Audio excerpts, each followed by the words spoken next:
Selamat datang teman-teman, selamat beribadah di kebaktian online Hawaii pada hari ini. Sekarang kita mau datang ke hadirat Tuhan, kita mau saat teduh terlebih dahulu.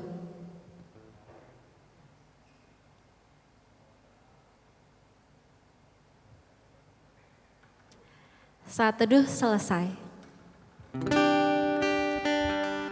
Lagu pertama yang akan kita nyanyikan berjudul Heart of Worship. Lagu ini mengingatkan saya pada suatu ayat Alkitab di Roma 12 ayat 1 yang berkata untuk mempersembahkan tubuh kita sebagai persembahan yang hidup dan yang berkenan bagi Allah sebagai ibadah yang sejati. Jadi sekarang kita mau datang ke hadirat Tuhan, kita mau memuji nama Tuhan dengan hati kita yang sepenuhnya terarah kepada Tuhan. It's all about you, Jesus. Kita nyanyikan pujian ini bersama-sama.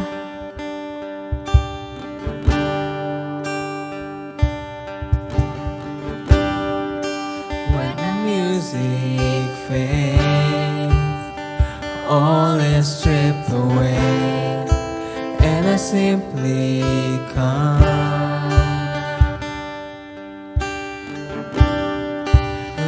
Just to bring some things that's a word that will bless your heart. I'll bring you more than a song, for a song in itself, it's not what you have required. You search much deeper within, through the way things appear. You're looking into my heart. I'm coming back to the heart of worship, and it's all about you. It's all about you, Jesus. I'm sorry, Lord, for the thing I've made it.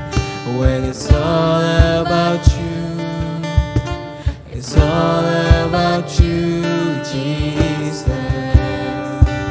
Teman-teman, kita mau nyanyikan pujian ini bersama-sama lagi.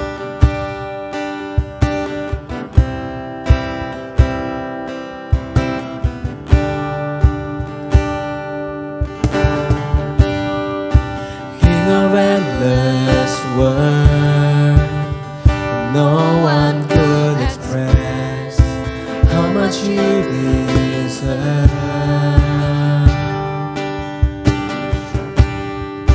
So I wake and pour, all I have is yours, every single breath. I'll bring you more than a song, for a song in itself, it's not what you have required. You search much deeper within, through the way things appear. You're looking into my heart. I'm coming back to the heart of worship, when it's all about you. It's all about you, Jesus. I'm sorry, Lord, for the thing I've made it. When it's all about you, it's all about you, Jesus. I'm coming back to the heart of worship, when it's all about you. It's all about you, Jesus. I'm sorry.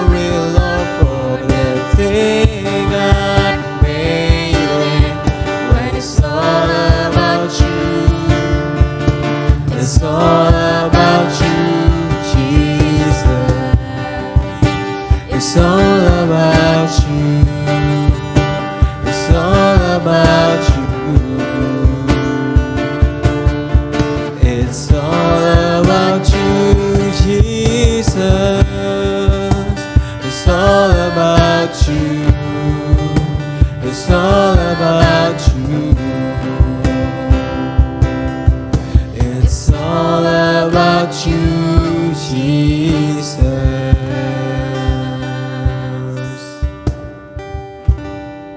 Teman-teman, mari kita bersatu dalam doa. Tuhan Yesus, terima kasih Tuhan karena Tuhan sudah memberikan kami kesempatan untuk bisa datang berkumpul, beribadah di ibadah online Hawaii pada hari ini. Tuhan, kami masih mau memuji nama Tuhan, meninggikan nama Tuhan. Tuhan pimpin agar kami bisa berkenan di hadapan Tuhan. Dan juga sebentar lagi kami akan mendengarkan firman Tuhan. Tuhan juga tolong pimpin agar kami bisa menerima berkat-Mu dan membagikannya ke sekitar kami. Terima kasih Tuhan, terpujilah nama Tuhan Yesus. Dalam nama Tuhan Yesus kami bersyukur berdoa. Amin. Teman-teman masih semangat dong ya untuk memuji dan memuliakan nama Tuhan. Nah sekarang kita masih tetap mau menyanyikan pujian. Tapi pujian apa ya kok? Abis ini kita mau nyanyikan satu pujian yang cocok banget sama kondisi kita saat ini, Cer. Oh, apa itu? Nah, jadi kan kita seperti yang kita tahu saat ini kita lagi di masa pandemi ya. Itu juga berdampak ke hampir segala hal dan banyak orang jadinya merasa stres dan merasa banyak banget masalah. Tapi walaupun kita diterpa semua masalah dan segala problema itu, biarlah kita tetap selalu tahu dan percaya bahwa hanya Allah lah sumber kuat kita yang akan selalu memimpin kita melewati itu semua. Yuk teman-teman yang ada di rumah, mari kita sama-sama nyanyikan pujian Allah sumber kuatku.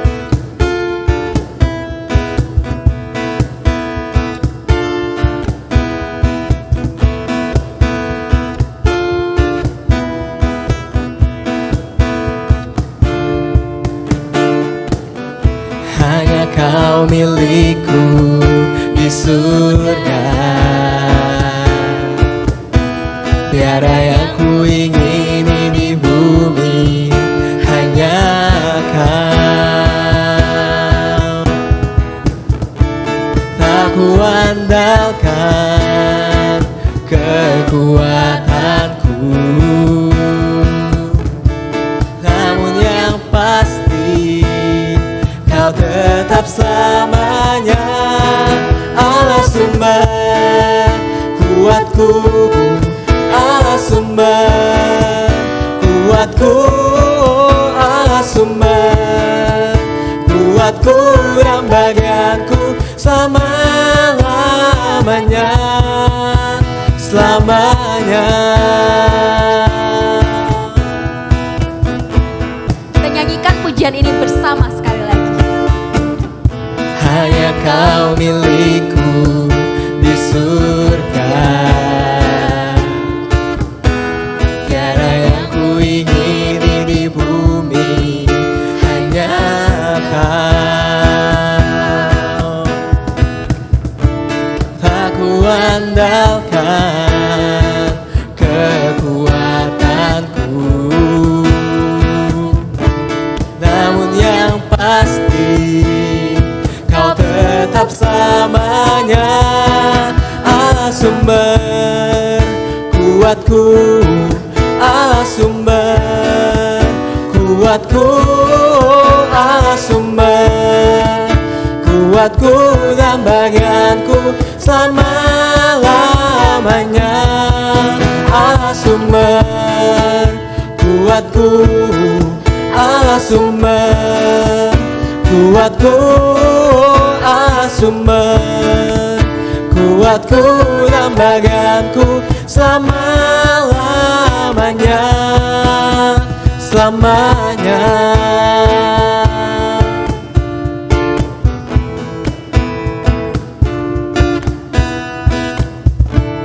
Tak ku andalkan kekuatanku, namun yang pasti Kau tetap selamanya. Oh, oh. Tak kuandalkan kekuatanku, namun yang pasti Kau tetap selamanya. Allah sumber kuatku, Allah sumber kuatku, Allah sumber kuatku dan bagianku selama-lamanya. Allah sumber kuatku, Allah sumber kuatku, Allah sumber kuatku dan bagianku selama-lamanya. Selama-lamanya, selama-lamanya, selamanya.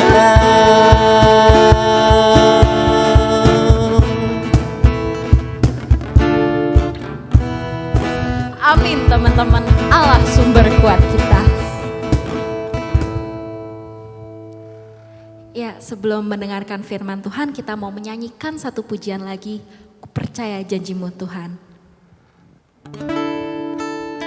Ya, kita semua di sini, termasuk teman-teman, pasti punya suatu pergumulan pribadi masing-masing. Entah saat kita merasa lelah, saat kita merasa tertekan, saat kita merasa takut karena tidak bisa mengandalkan siapapun di dunia ini, atau kita takut melewati suatu masalah. Tapi teman-teman, ingatlah untuk selalu datang ke Tuhan Yesus. Ingatlah teman-teman untuk selalu berserah penuh kepada Tuhan Yesus dan percaya akan janjinya Tuhan. Karena Tuhan akan menemani kita melewati berbagai rintangan di kehidupan kita. Through the mountains and valley, Tuhan pasti memenangkan permasalahan hidup kita. Jadi teman-teman, just do your best and let God do the rest. Kita nyanyikan pujian ini bersama-sama.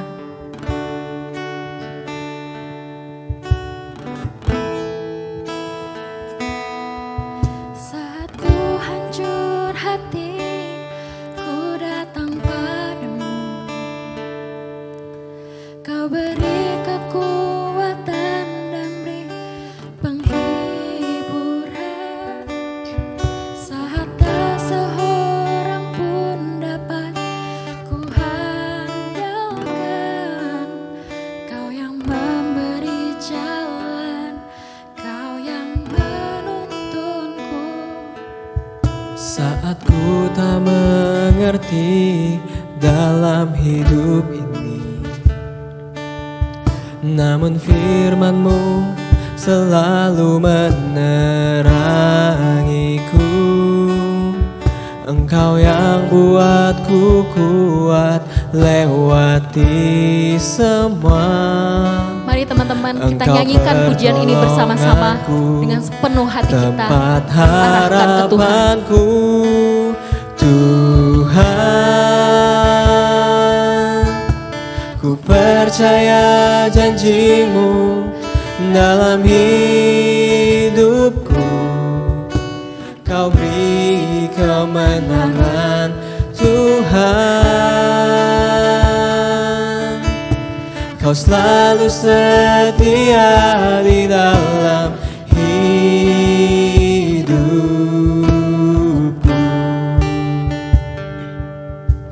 Kau berharga bagiku, Kaulah jaminanku dalam hidupku. Kita nyanyikan pujian ini dari awal bersama-sama. Kita Saat hayati. ku tak mengerti dalam hidup ini, namun firman-Mu selalu menerangiku. Engkau yang buatku kuat lewati semua. Engkau pertolonganku,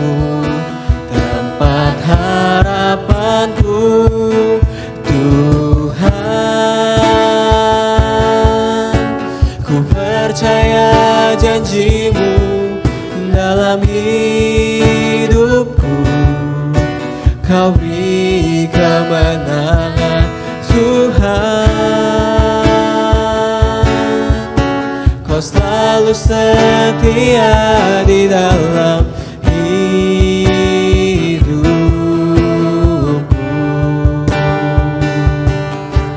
Kau berharga bagiku, Kaulah jaminanku dalam hidupku. Ku percaya janjimu dalam hidupku.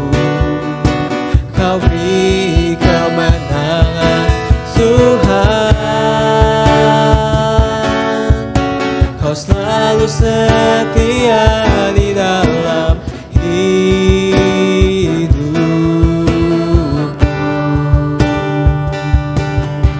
Kau berharga bagiku, Kaulah jaminanku dalam hidupku.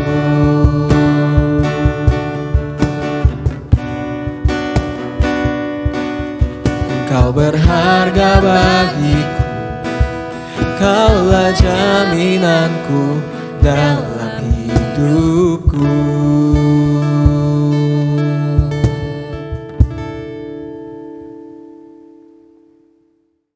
Kita mulai dengan berdoa. Tuhan Allah Bapa kami yang ada dalam kerajaan sorga, kami bersyukur kami memiliki Engkau Allah yang menjadi jaminan bagi hidup kami, sehingga apapun yang boleh terjadi dalam hidup kami, sesungguhnya Tuhan punya rencana yang baik, Tuhan punya rencana yang indah, melampaui daripada apa yang dapat kami pikirkan di dalam segala keterbatasan kami. Terima kasih ya Tuhan, kami boleh senantiasa mengandalkan Tuhan, kami boleh selalu berharap kepada Tuhan, dan kami percaya pengharapan kami di dalam Tuhan itu tidak pernah sia-sia.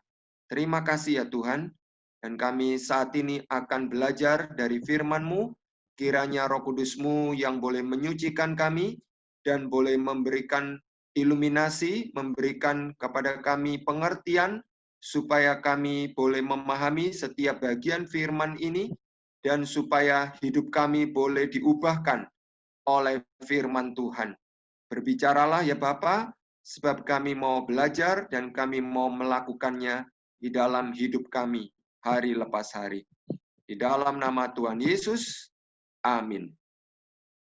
Ya, shalom, selamat sore, Losarida dan juga teman-teman Hawaii yang terkasih. Saya bersyukur kepada Tuhan dan terima kasih untuk kehormatan yang diberikan kepada saya untuk boleh menyampaikan firman Tuhan pada sore hari ini. Izinkan saya berbagi slide ya. Ya, apakah slide saya sudah kelihatan? Sudah ya? Sudah, Pak. Sudah ya, baik ya. Jadi tema kita pada hari ini adalah ini ya. Jadi melalui gunung dan lembah ya. Jadi dan bagaimana kita bisa terus bertumbuh di tengah kesulitan dan penderitaan ya. Jadi kalau kita berpikir tentang gunung, mungkin imajinasi yang muncul adalah kita bisa lelah, capek gitu ya, karena jalan ke gunung itu kan mendaki ya. Sementara kalau kita membayangkan lembah ya, mungkin lembah itu curam ya, mungkin lembah itu juga menyeramkan, sehingga mungkin kita juga muncul ketakutan-ketakutan ya. Jadi True Mountain and Valley ini dalam bayangan saya mungkin bagaimana ketika hidup kita mengalami keletihan, kelelahan, ya, kesulitan, ketakutan, kita bisa terus bertumbuh ya di tengah semuanya itu ya. Nah, jadi saya ingin mengawali dengan kalimat ini ya. Mengapa sih kita tidak terus bertumbuh ya? Ada banyak buku yang kita bisa baca ya. Tetapi salah satu sebab utama yang saya temukan gitu ya, karena kita kecewa, marah kepada Tuhan ya. Karena apa? Karena kita tidak lagi percaya bahwa Tuhan itu baik dan punya rencana yang indah di dalam hidup kita ya. Jadi kekecewaan atau kemarahan kita itu mungkin disebabkan karena doa-doa kita yang tidak dijawab oleh Tuhan, misalnya yang minta pekerjaan malah tidak mendapat pekerjaan, sudah berdoa dan berdoa, ataupun yang sudah dapat pekerjaan malah mungkin dikeluarkan, ya. Atau kalau misalnya pun dapat pekerjaan tidak dikeluarkan, tapi mungkin gajinya dipotong karena masa-masa pandemi ini misalnya, ya. Sehingga bertanya-tanya kepada Tuhan, kenapa Tuhan ini terjadi? Ya, apa salah saya? Ya, apa dosa saya? Ya. Nah, mungkin kita mengalami masalah-masalah yang bertubi-tubi atau di dalam masa-masa yang sudah pandemi ini.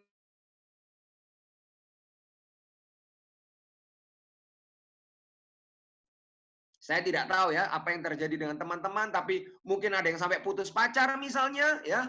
Malah mungkin pacarnya selingkuh misalnya. Nah, itu kan sangat-sangat menyakitkan, ya. Atau bahkan yang lebih parah lagi, mungkin ada orang-orang yang kita kasihi mungkin mendadak dipanggil pulang oleh Tuhan karena kena COVID misalnya, ya. Atau mungkin karena sebab-sebab yang lain, ya. Sehingga kita bertanya-tanya, how can God be good? Bagaimana mungkin Allah itu baik when there's so much pain and suffering, ya. Ketika ada begitu banyak penderitaan, ada begitu banyak luka, ada begitu banyak sakit, dan ada begitu banyak kesulitan-kesulitan, ya. Ada begitu banyak penderitaan, bahkan kematian. Bagaimana mungkin Allah itu baik, ya. Nah, mari kita membaca dari firman Tuhan, ya. Saya mengajak kita membaca dari Matius pasal yang ke-15, kita akan baca ayat 21 sampai dengan 28, ya. Saya boleh minta Olivia, ya, Olivia Dita boleh membacakannya, Matius 15, 21 sampai 28.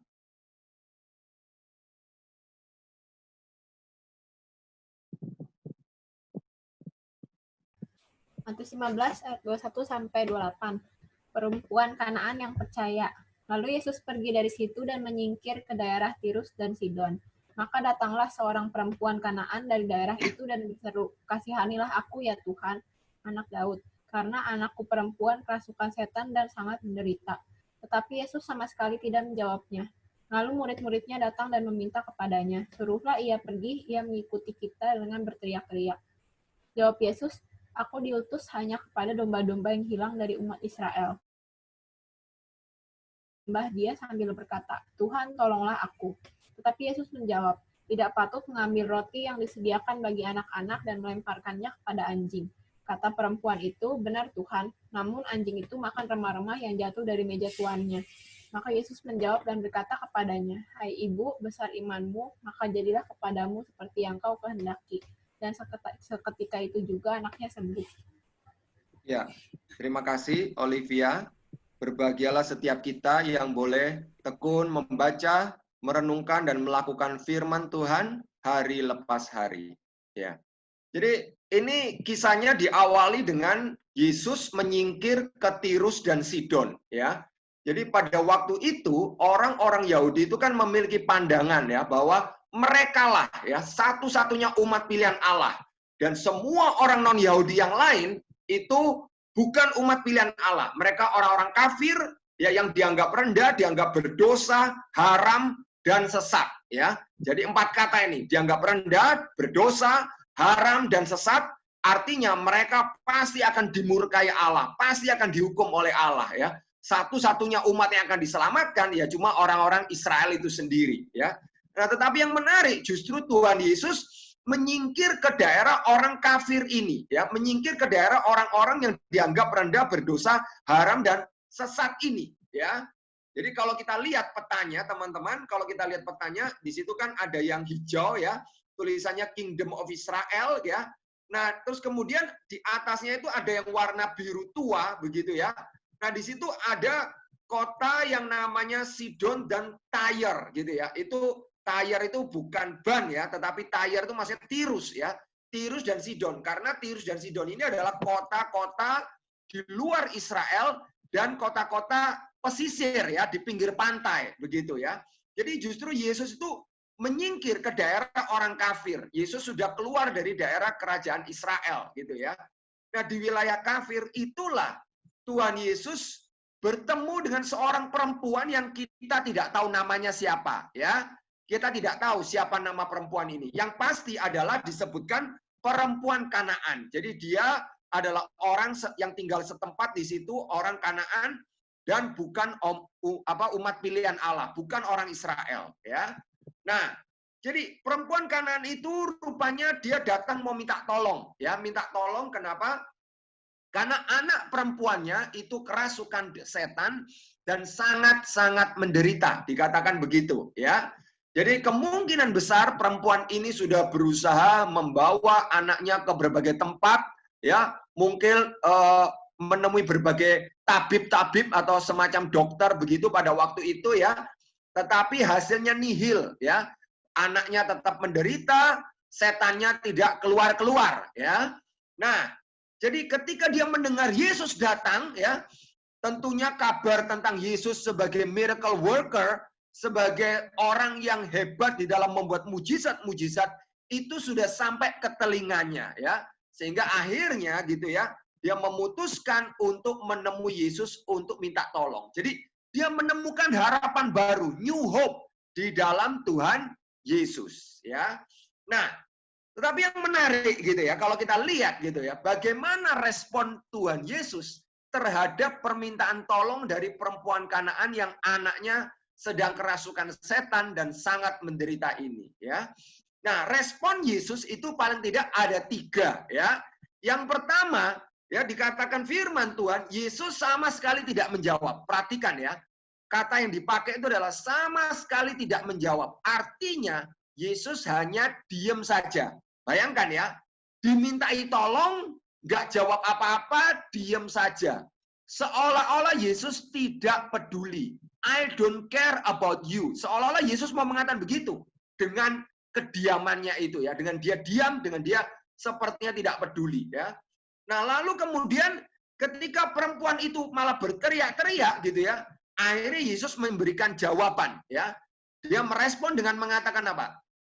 Di ayat 24, aku diutus hanya kepada domba-domba yang hilang dari umat Israel. Ya. Nah, respon Yesus yang kedua ini sebetulnya lebih parah dari respon pertama. Ya. Kalau yang pertama Yesus hanya diam saja, tidak menjawab.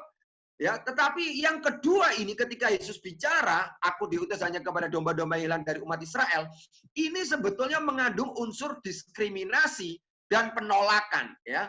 Jadi artinya aku ini cuma mau menolong domba-domba hilang dari umat Israel. Kamu kan perempuan Kanaan, kamu bukan orang Israel, ya.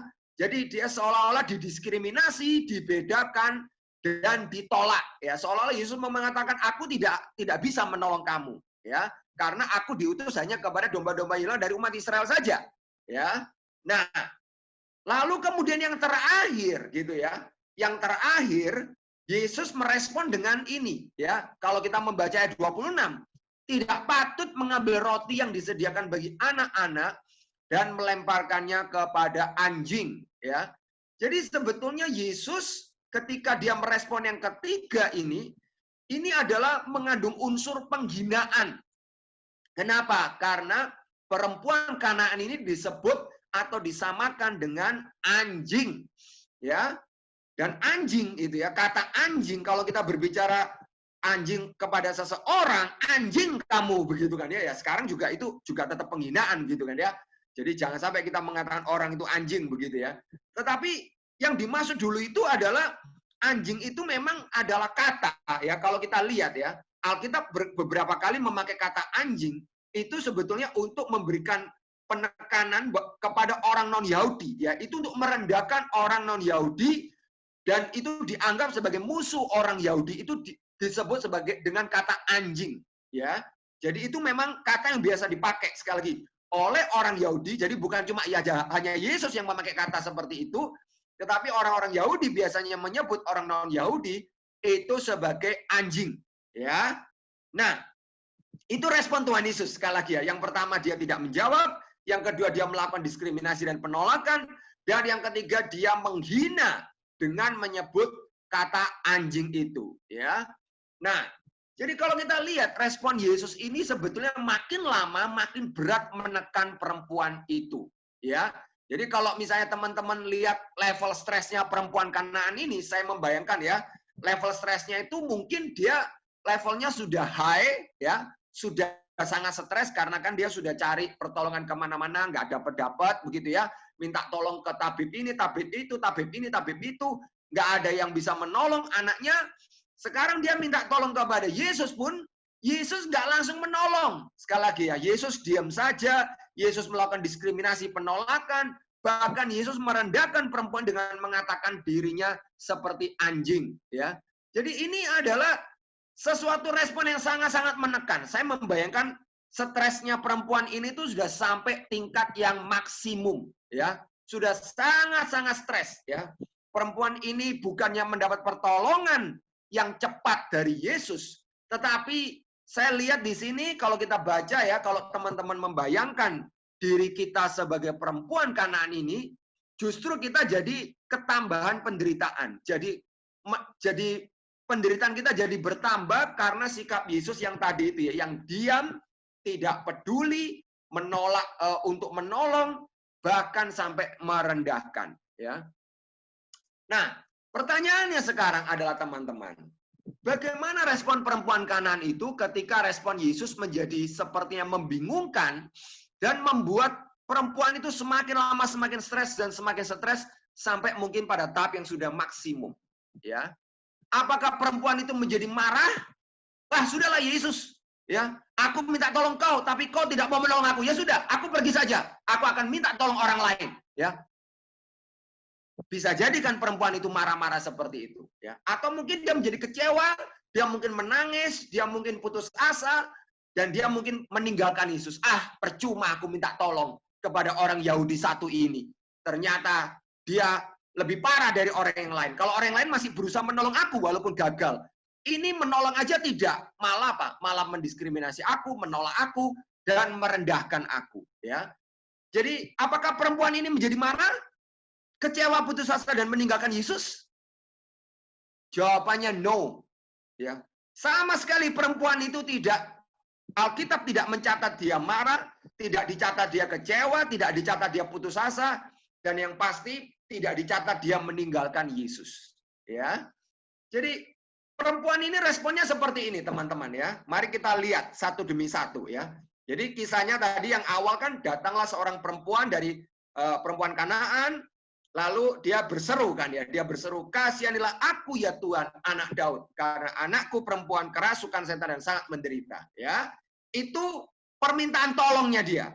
Ya. Dan ketika Yesus dikatakan di ayat 23 sama sekali tidak menjawab, ya, lalu dikatakan murid-muridnya datang dan meminta kepadanya, suruhlah ia pergi, ia mengikuti kita dengan berteriak-teriak. Rupanya, ya, ketika dia sudah minta tolong, kasihanlah aku ya Tuhan anak Daud, karena anakku perempuan kerasukan setan dan sangat menderita. Ketika Yesus sama sekali tidak menjawab, dia mungkin ya dalam pikiran saya mungkin dia berpikir, oh Yesus mungkin nggak dengar permintaan tolong saya, sehingga apa yang dia lakukan? Dia teriak-teriak, Yesus, Yesus, Yesus, kasihanilah aku ya Tuhan, kasihanilah aku, gitu. Jadi dia terus ikut Yesus sambil teriak-teriak. Ya, itu respon dia yang pertama. Ya, nah setelah dia terus-menerus teriak-teriak sampai itu tadi ya murid-muridnya merasa terganggu dan mengatakan kepada Yesus, usir aja perempuan ini karena dia teriak-teriak terus mengganggu kita, berisik gitu ya. Nah, Yesus memberikan jawaban akhirnya setelah dia diam aja di ayat 24. Ayat 24 Yesus mengatakan apa? Aku diutus hanya kepada domba-domba yang hilang dari umat Israel. Ini yang tadi saya katakan diskriminasi dan menolak, ya. Tetapi apa respon perempuan itu? Ayat 25 dikatakan perempuan itu mendekat, ya, dan menyembah dia serta Tuhan tolonglah aku.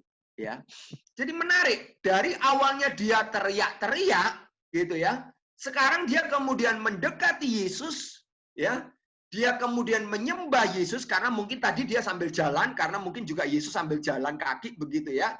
Jadi sekarang dia mendekat lalu dia menyembah. Kalau dia menyembah tentunya kan dia nggak mungkin menyembah sambil jalan kaki ya teman-teman. Pasti dia berlutut, dia menyembah Yesus. Dan dia berkata dengan lebih pelan. Jadi kali ini dia tidak ditulis dia teriak-teriak. Karena kan dia sudah lebih dekat dengan Yesus. Dia minta tolong, Tuhan tolonglah aku. Ya. Nah, tetapi apa respon Yesus? Ya itu, respon Yesus adalah tidak patut mengambil roti yang disediakan bagi anak-anak dan melemparkannya kepada anjing. Ini respon Yesus yang ketiga, ya, menghina perempuan ini sebagai anjing, ya, seperti yang biasa dilakukan oleh orang-orang Yahudi. Tetapi apakah perempuan itu menjadi marah, kecewa, dan meninggalkan Yesus? Oh, kurang ajar ya Yesus, kamu anggap aku anjing. Sudah, aku nggak minta tolong sama kamu. Misalnya seperti itu, ya. Tapi perempuan itu nggak berkata seperti itu. Kata perempuan itu, benar Tuhan, benar Tuhan. Namun anjing itu makan remah-remah yang jatuh dari meja tuannya. Bayangkan teman-teman. Kamu dibilang anjing, kalau kamu sampai ada orang yang mengatakan anjing kamu, ya. Jadi kalau misalnya gitu ya, misalnya di sini apa namanya? Ardi misalnya ya. Ardi misalnya suatu kali di perusahaan atau di tempat kerja dibilang, "Ardi, anjing kamu Ardi." Atau Olivia, "Kamu itu anjing." gitu kan ya. Atau Jessica, "Kamu itu anjing." gitu. Coba kamu bayangkan, apa kamu akan jawab, "Oh benar, saya memang anjing." gitu? Kamu akan jawab kayak gitu? Pasti tidak, ya kan? Pasti kamu akan marah-marah. Kurang ajar ya. Papa mama saya aja nggak pernah bilang saya anjing, ya. Kamu yang bukan papa mama saya mengatakan saya anjing. Kurang ajar sekali kayak gitu ya. Tapi perempuan ini luar biasa. Dia mengatakan apa? Benar Tuhan. Namun anjing itu makan remah-remah yang jatuh dari meja tuannya. Ya. Jadi apa yang kita bisa pelajari dari respon perempuan Kanaan terhadap respon Yesus yang dingin dan sangat menekan sampai membuat dia semakin stres, sampai stresnya itu maksimum. Ya. Perhatikan ya. Dia terus memohon dan memohon, dia terus berharap kepada Yesus, dia makin merendah karena kan dia mendekati Yesus, dia menyembah Yesus, ya. Dari dia berteriak, dia menyembah, dia merendahkan diri, merendahkan diri menyembah Yesus, dan dia memohon belas kasih, dan dari remah-remah saja sudah, aku nggak usah dikasih roti nggak apa-apa. Iya, roti itu kan buat anak-anak Israel, buat umat Israel. Aku cuma mengharapkan remah-remah. Tahu ya, remah-remah itu kan ya remah-remah lah ya, yang ketika kalau kita makan tiba-tiba ada roti yang sedikit jatuh, itu kan nggak sengaja jatuh. Nah, dia cuma mengharapkan itu aja. Ya, dia memohon belas kasih. Itu artinya dia memohon belas kasih. Remah-remah saja cukup deh. Saya nggak minta roti, nggak apa-apa. Ya. Dan yang menarik, dia tidak fokus pada perasaannya. Ya. Coba bayangkan teman-teman, kalau dia fokus pada perasaannya, didiamkan Yesus, ditolak Yesus, direndahkan Yesus, apa nggak capek kita? Apa nggak marah gitu ya?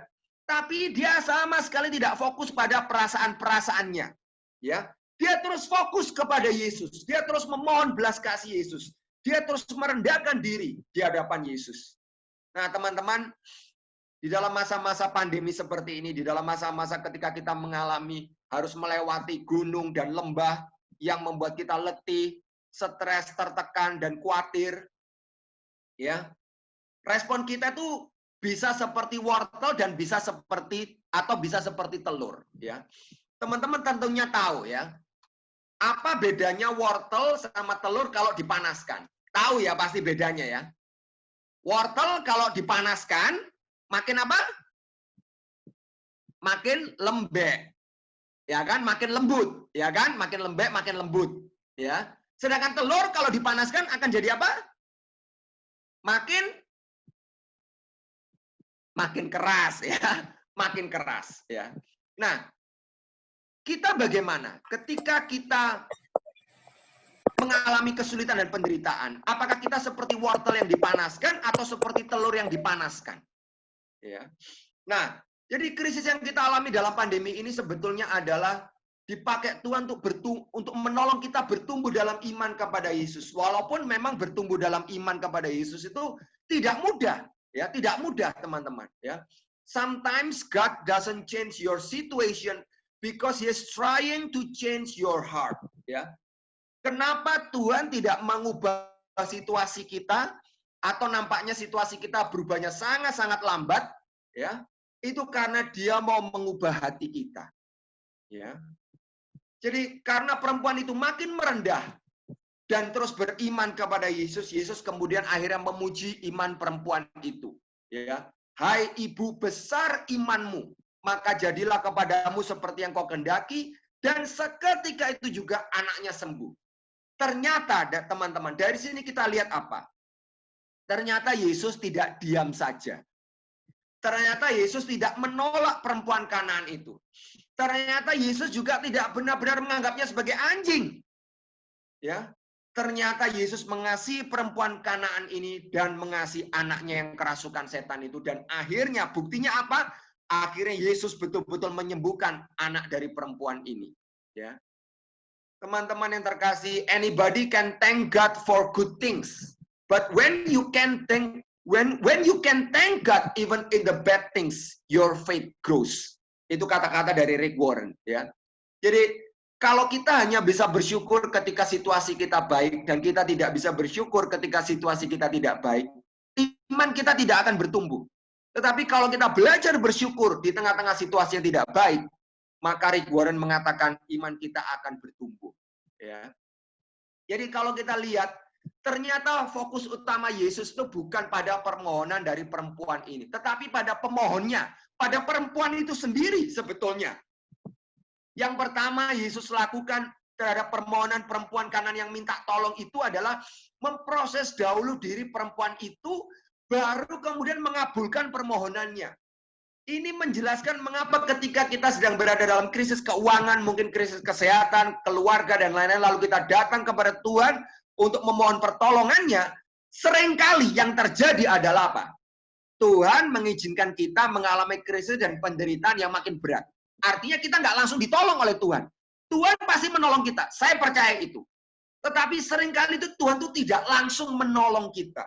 Ya, kalau kita ingat cerita Lazarus yang akhirnya mati, ya, Maria dan Marta sudah bilang, ya, Tuhan yang kau kasih lagi sakit. Waktu itu sakit belum mati. Tuhan malah nggak datang-datang.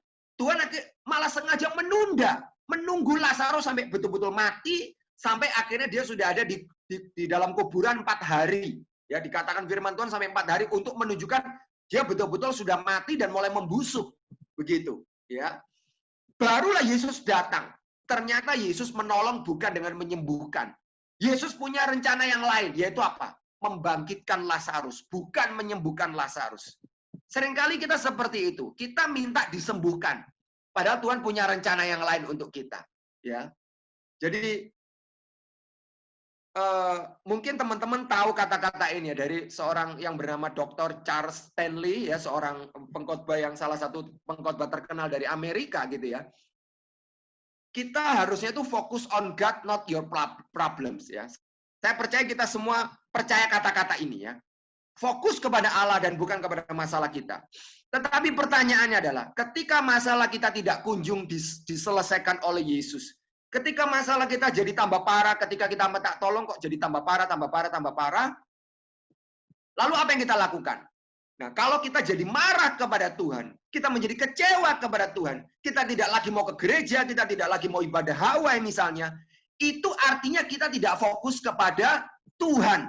Ya, itu artinya kita itu fokus kepada masalah. Kalau kita minta masalah kita cepat diselesaikan oleh Tuhan, itu artinya kita tidak fokus kepada Tuhan, tetapi fokus kepada masalah.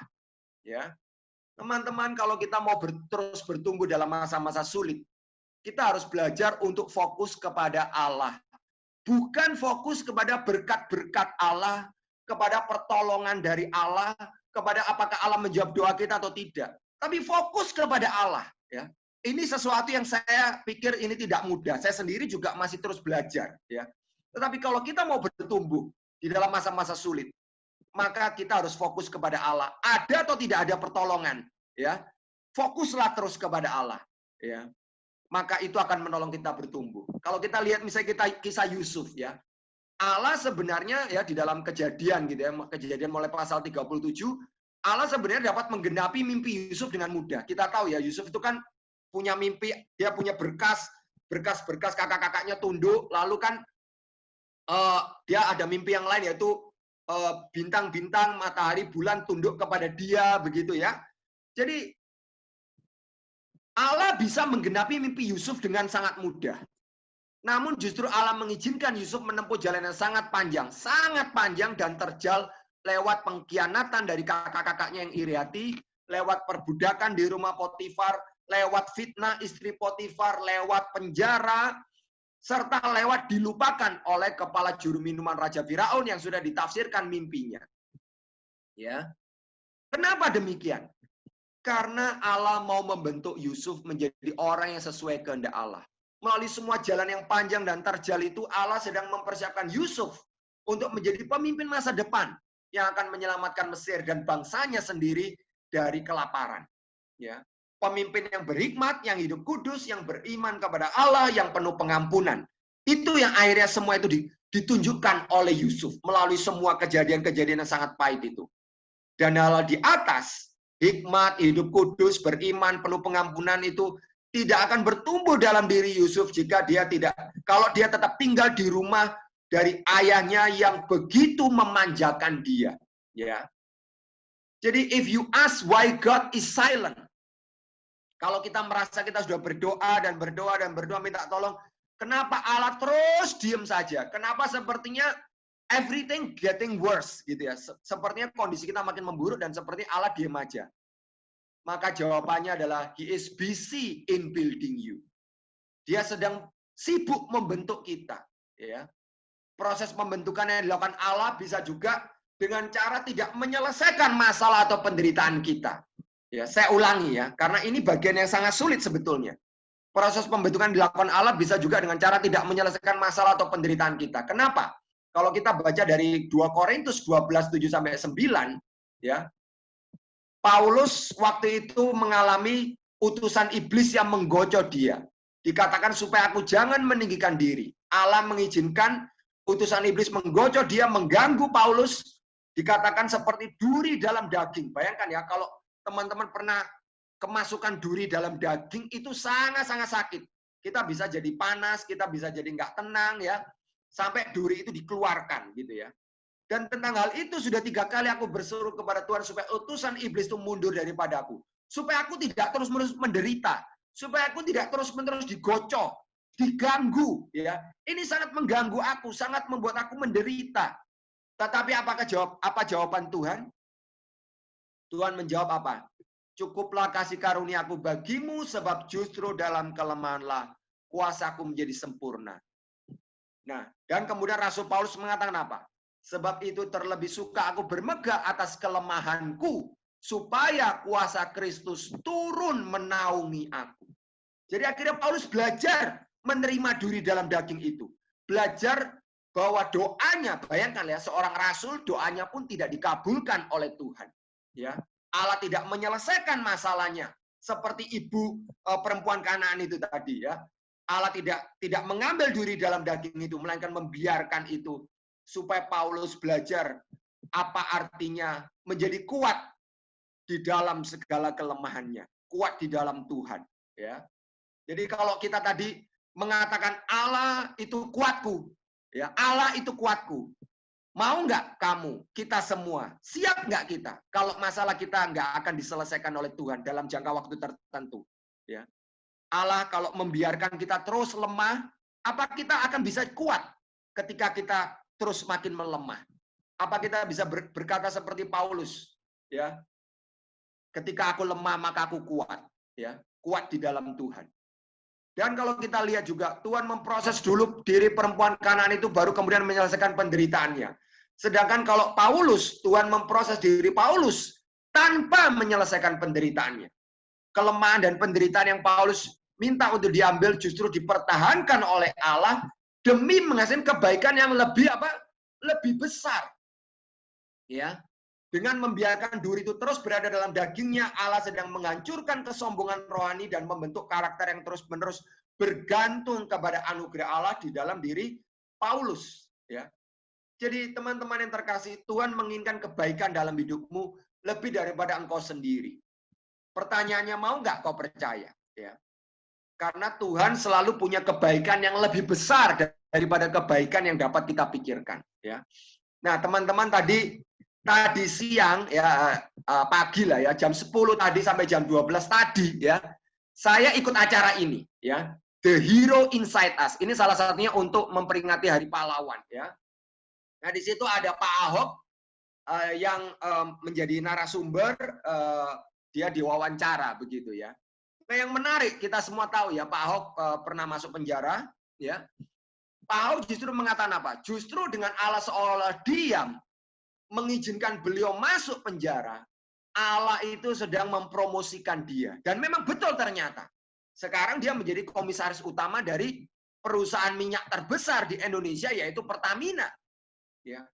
Allah sedang mempromosikan dia. Ya.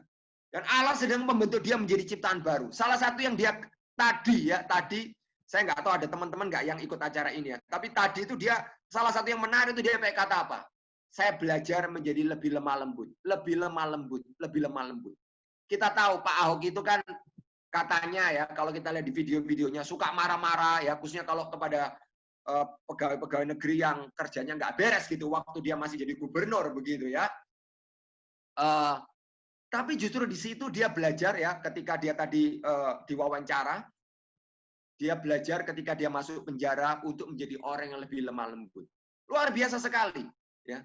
Ternyata penjara itu bukan untuk membelenggu dia, tetapi untuk membebaskan dia dari apa? Dari kekasaran, supaya dia belajar jadi lemah lembut, belajar jadi ciptaan baru, dan untuk mempromosikan dia sebetulnya. Ya. Teman-teman ya, sebelum saya mengakhiri khotbah ini, ketika Tuhan Yesus mau mati di kayu salib, pertanyaannya, kenapa Allah itu diam?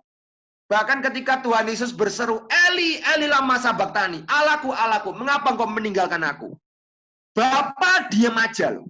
Bapak diam aja. Bapak tidak jawab. Kenapa? Karena ada kebaikan yang lebih tinggi yang sedang dipertaruhkan di sini. Allah sedang mengukir kasih dan keadilannya dalam sejarah umat manusia. Bila Allah tidak diam saja, saya yakin kepala pasukan yang menyalibkan Yesus tidak akan memuliakan Allah dengan berkata, sungguh orang ini adalah orang benar. Ya, dan orang banyak itu tidak akan memukul-mukul diri sebagai tanda penyesalan ya. Itu teman-teman bisa baca dari Lukas 23 ya. Bagaimana mungkin orang yang menyalibkan Yesus akhirnya berseru, sungguh orang ini orang benar. Dan orang banyak yang awalnya berseru, salibkan dia, salibkan dia, salibkan dia, ya. Sekarang mereka memukul-mukul diri, tanda penyesalan. Ya, karena mereka berpikir, wah, kami sudah menyalibkan orang benar nih, orang yang salah ini kita salibkan. Dia bukan penjahat sebetulnya. Ya. Teman-teman, bila Allah tidak diam saja, maka tidak akan ada perdamaian antara manusia dengan Allah.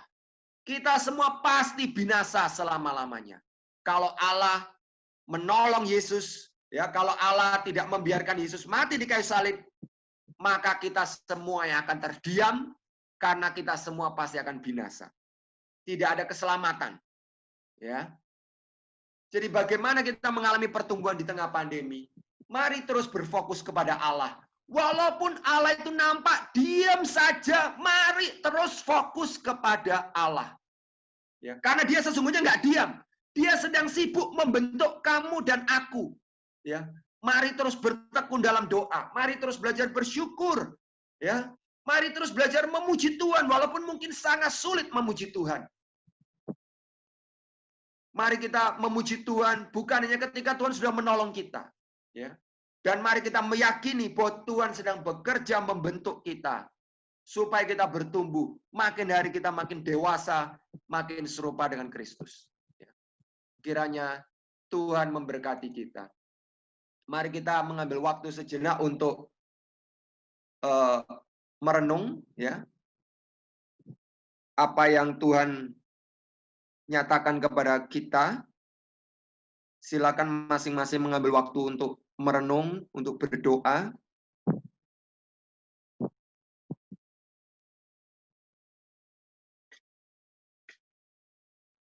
Terima kasih ya Tuhan untuk kebenaran firman-Mu. Kiranya Roh Kudus-Mu memeteraikan setiap firman itu di dalam hati kami. Supaya iman kami terus dikuatkan. Walaupun masalah dan kesulitan kami tidak kunjung selesai, tetapi biarlah iman kami makin bertumbuh dan makin kuat di dalam Tuhan. Terpujilah nama-Mu ya Allah, di dalam nama Tuhan penebus kami Yesus Kristus yang sudah mati di kayu salib, menebus kami untuk menyatakan kasih yang besar kepada kami. Kami serahkan semua doa-doa ini. Amin. Saya serahkan kepada MC. Oke, selamat sore semuanya. Aku mau warta. Makasih kepada Pak Triawan untuk pembicaraan firman Tuhan hari ini. Sungguh memberkati kalau kita harus terus fokus sama Tuhan. Jangan cuma pas senang-senang doang, jangan cuma pas sedih-sedih doang. Semangat guys untuk bertumbuh terus dalam Tuhan. Makasih juga udah datang hari ini. Terima kasih buat yang udah tepat waktu, udah menyediakan waktunya untuk bisa sama-sama kita ibadah di sini, walaupun masih online. Mana sih kok nggak bisa? Oke. Nah, di persekutuan selanjutnya kita ada Glow tanggal 19. Biasanya jam 8. Oke, siapin waktunya ya guys, hari Kamis tanggal 19. Oke. Selanjutnya, jangan lupa follow IG sama Facebook Gereja Kakak Kosambi. Di IG biasanya ada info-info tentang ibadah, tentang Glow, sama ada share-share ayat juga untuk jadi penguatan kita kalau lagi buka IG. Ingat-ingat Tuhan dikit gitu lah, daripada ngestok orang mulu, biar positif dikit IG-nya. Follow ya guys, follow. Terus, kita mau rayain ulang tahun Oktober sama November, yeay. Ini siapa aja yang ada di sini ya? Cuma Ci Agnes ya, Ci Agnes. Iya, cuma Ci Agnes doang, hore. Ci Agnes bisa open mic nggak? Aku mau wawancara. Halo. Halo. Ci Agnes ulang tahun keberapa? Berkenan untuk membagikan tidak? Waduh, udah ini ulang tahun yang ke-22. Oh, 22. Terus ada harapan untuk diri sendiri tidak? Kalau harapan untuk diri sendiri, walaupun lagi pandemi kayak gini, biar nggak makin jauh dari Tuhan, tapi malah bisa makin dekat. Terus biar sukses juga, apalagi sekarang baru mulai kerja, biar kerjaannya lancar. Sehat-sehat terus juga gitu. Ucapin ulang tahun ke Ci Agnes udah belum guys? Sudah kan, udah lewat sih, cuma nggak apa-apa. Ini rayain. Selamat ulang tahun Ci Agnes, nanti kita doain sama-sama ya. Ya, thank you. Sama-sama, selamat ulang tahun. Oke deh, itu aja warta hari ini. Sampai jumpa di di persekutuan selanjutnya. Tuhan Yesus memberkati.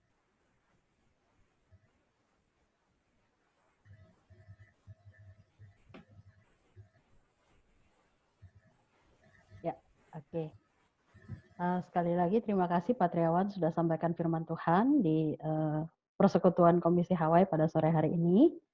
Terima kasih teman-teman sekali lagi untuk sudah join. Terima kasih untuk semua yang sudah melayani, baik si ibadah yang sudah mempersiapkan praise and worship yang direkam dengan baik. Mudah-mudahan nanti bisa di-upload di YouTube ya. Jadi teman-teman yang tidak bisa join hari ini bisa lihat di YouTube juga. Oke. Terima kasih untuk Olive, untuk Ardi, untuk Handi yang sudah menolong kita mengoperasikan beberapa hal pada mengoperasi. Ya begitulah yang share screen beberapa hal pada sore hari ini. Oke, sebelum kita mengakhiri ibadah kita, mari kita bersama-sama berdoa.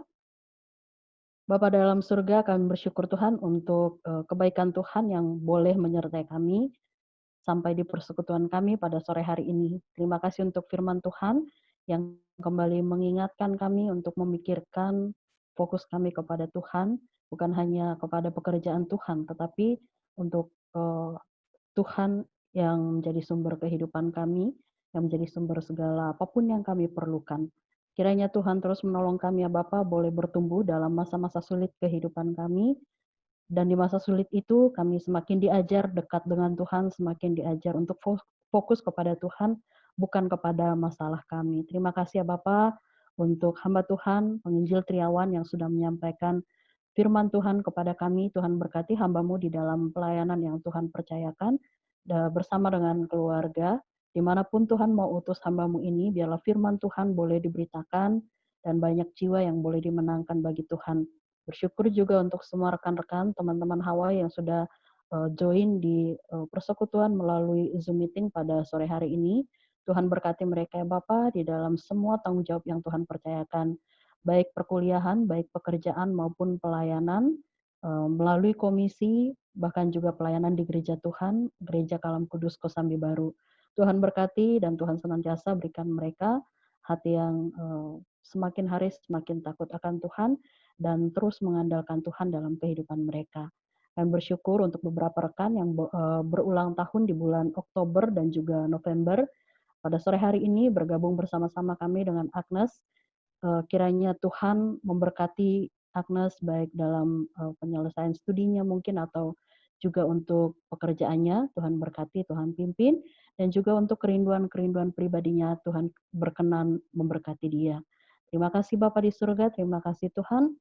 Kami mengakhiri ibadah kami pada sore hari ini dengan satu keyakinan kami bahwa Allah segala sumber berkat, kami yakini terus menyertai dan memberkati kehidupan kami dari sekarang sampai Maranatha, ketika Tuhan Yesus datang menjemput setiap orang-orang yang percaya kepada Tuhan. Terpujilah Tuhan, di dalam nama Tuhan Yesus kami sudah berdoa dan mengucap syukur. Amin.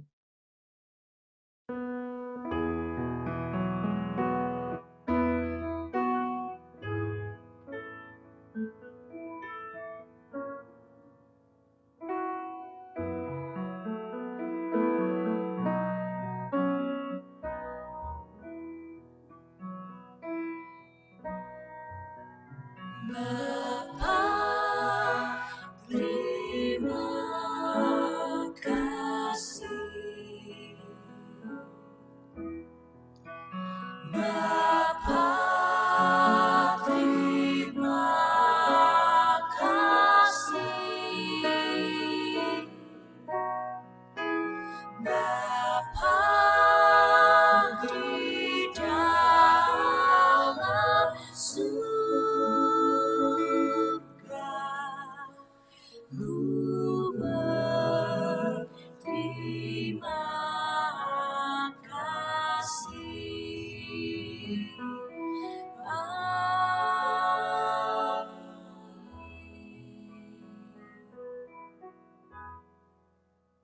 Amin. Selamat sore. Tuhan Yesus berkati. Oke, sebelum